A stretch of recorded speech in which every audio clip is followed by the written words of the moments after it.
In a world where grocery prices seem to rise with every visit, one name consistently stands out for offering everyday essentials at jaw-droppingly low prices: Aldi. A gallon of milk for $2.18. A dozen eggs for $1.87. A loaf of bread for just $1.29.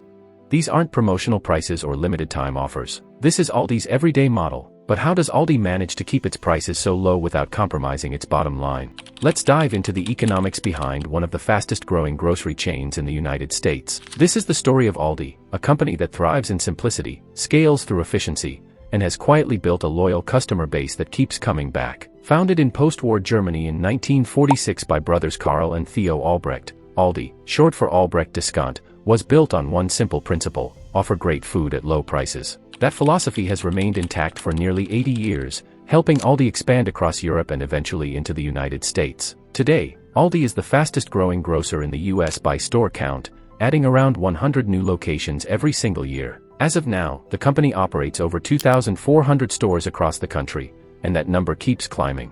But what's most remarkable isn't just its scale, it's how Aldi manages to remain one of the cheapest grocery options without using traditional marketing tactics or flashy promotional campaigns. And in economic downturns, Aldi doesn't just survive, it thrives. It's about simplicity, and it's about efficiency. But most of all, it's about delivering a consistent experience every single time. When you walk into an Aldi store, the first thing you might notice is how compact everything feels. That's intentional. Aldi stores average about 12,000 square feet, roughly the same size as a Trader Joe's and significantly smaller than a traditional supermarket, which often spans over 40,000 square feet. That smaller footprint saves Aldi money in a number of ways, from leasing and property costs to utilities and maintenance. Aldi designs its store layout with surgical precision. Every inch is calculated to minimize waste of both space and movement. The aisles are straightforward, the product categories clear, and employees can see nearly the entire store from any vantage point. This allows a team of just 3 to 5 employees to manage the entire operation during open hours. By limiting store size and optimizing movement,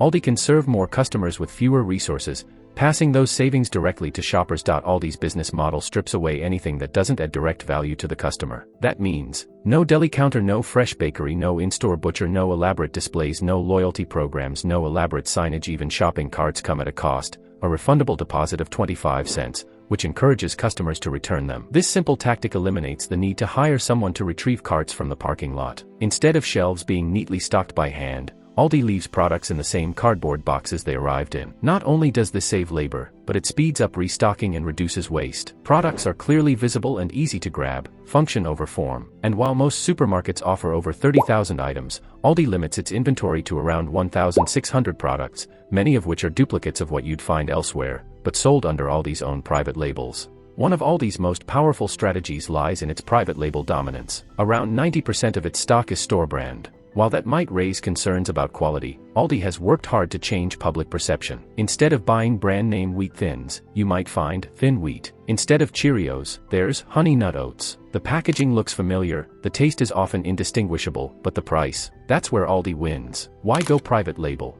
The benefits are massive. Aldi controls manufacturing relationships directly. It negotiates better deals by focusing on high-volume items. There's more flexibility in pricing and ingredients. Customers associate value with familiarity, even if it's not name brand. Aldi isn't alone in this strategy. Trader Joe's, for example, also focuses heavily on private labels. But while Trader Joe's emphasizes uniqueness with items like ube mochi pancakes or butternut squash mac and cheese, Aldi leans into familiarity. Aldi doesn't just want to offer something new, they want you to feel like you're getting the same product you know and love, but for 30% less. And it's working. From 2018 to 2022, private label sales in the US grew by 34%, reaching over $57 billion.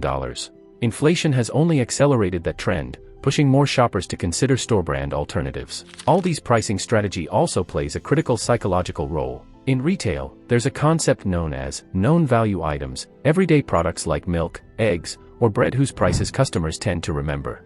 These items serve as benchmarks for perceived value. By offering these staples at significantly lower prices, Aldi signals to customers that everything else in the store must be cheap too, even if some items are closer in price to competitors. This creates what marketers call a compensatory inference. When a shopper sees milk for $2.18 and eggs for under $2, they naturally assume that Aldi is saving them money across the board, even if they don't do a full price comparison. Every time Aldi enters a new market, it forces local grocers to adjust their pricing, especially on known value items. Chains like Walmart, Kroger, and Safeway often find themselves quietly slashing prices just to remain competitive. When Aldi enters a neighborhood, competing stores revisit their pricing strategy, category by category. It's like a surgical reassessment of their entire shelf. And while others try to compete with flashy promotions or reward programs, Aldi keeps its edge through price transparency and operational efficiency. That combination is particularly potent during hard times. Economic downturns are usually bad news for most retailers. Not Aldi. The 2008 financial crisis marked a turning point for the chain. As consumers tightened their belts, Aldi expanded rapidly, adding around 100 stores per year. The company gained new customers, shoppers who were previously loyal to higher-end stores but were now seeking savings. Aldi kept those customers even after the economy recovered. Rather than losing market share once people had more disposable income, Aldi retained shoppers by delivering consistent value. Over time, the brand image evolved from discount grocer to smart shopper's choice. And now, with inflation stretching budgets nationwide, Aldi is once again a go-to destination for affordable groceries. While Aldi built its reputation on low prices, it's also been working to change how people perceive discount retailers.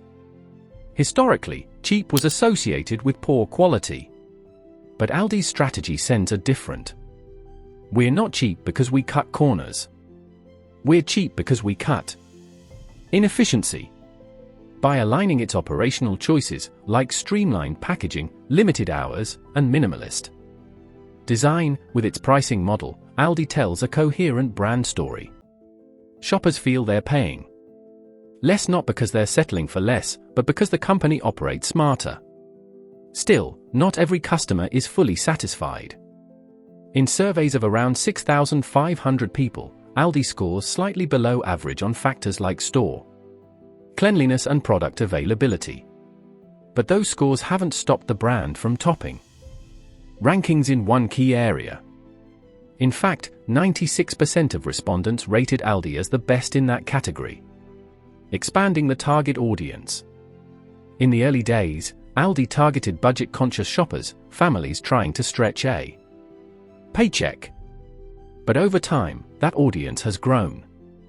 Today's Aldi customer includes time-starved professionals who value fast, efficient shopping, young couples looking to save on essentials, health-conscious buyers seeking affordable organics, value-driven consumers who reject brand snobbery.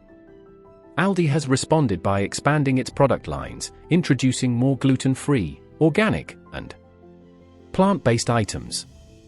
It's even modernized store layouts, added self-checkout lanes, and dabbled in delivery partnerships. In doing so, Aldi has become more than a discount grocer, it's a retailer that reflects how modern shoppers think. Aldi's model is deceptively simple: cut costs, stay efficient, keep prices low. But behind that simplicity lies a masterclass in retail economics. From real estate strategy to private label dominance, from minimal staffing to psychological pricing, Aldi has rewritten the rules of grocery retail. And while competitors try to outmarket or outmerchandise, Aldi just sticks to what it does best, selling quality food at prices people can trust. As inflation continues to pinch wallets and economic uncertainty looms, don't be surprised if Aldi becomes the default grocery store for millions more Americans. After all, in a world full of noise, Aldi wins by being simple, and that might be the smartest strategy of all.